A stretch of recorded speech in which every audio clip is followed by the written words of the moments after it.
মুখ্যমন্ত্রী শুভেন্দু অধিকারীকে সম্বর্ধনা জানানোর জন্য। আর ইতিমধ্যেই আমরা দেখেছি শ্রমিক ভট্টাচার্যের বাড়ি থেকে রওনাও দিয়ে দিয়েছেন মুখ্যমন্ত্রী শুভেন্দু অধিকারী। সুপ্রিয়,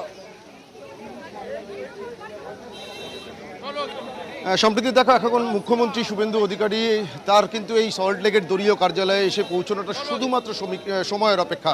কারণ কিছু সময় আগেই আমাদের অন্য অপর সহকর্মীরা যে ছবি দেখাচ্ছেন যে শ্রমিক ভট্টাচার্য অর্থাৎ বিজেপি রাজ্য সভাপতি তার বাড়ি থেকে বিজেপি রাজ্য সভাপতির গাড়িতে অর্থাৎ মুখ্যমন্ত্রী তিনি তার নিজের গাড়িতে না উঠে একেবারে রাজ্য সভাপতির গাড়িতে চড়েই কিন্তু দুজনে এই সল্টলেকের কার্যালয়ের উদ্দেশ্যে রওনা দিয়েছেন এবং এখানে এসে পৌঁছবেন আর অল্প কিছু সময়ের মধ্যে।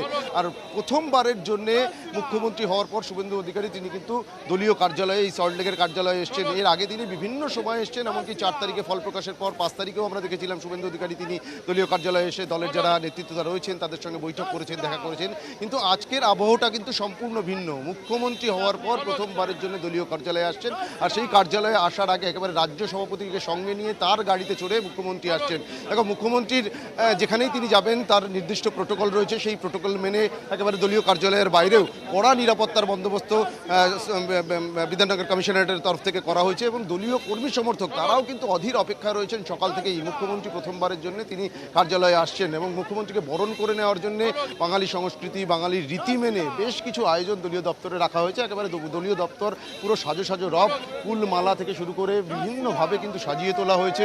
আর মুখ্যমন্ত্রীকে বরণ করার জন্য যেহেতু এ রাজ্যে 207টি আসনে জয়ী হয়েছে বিজেপি, একেবারে 207টি পদ্ম ফুল দিয়ে মালা তৈরি করে প্রস্তুত রাখা হয়েছে মুখ্যমন্ত্রীকে বরণ করে নেওয়ার জন্য।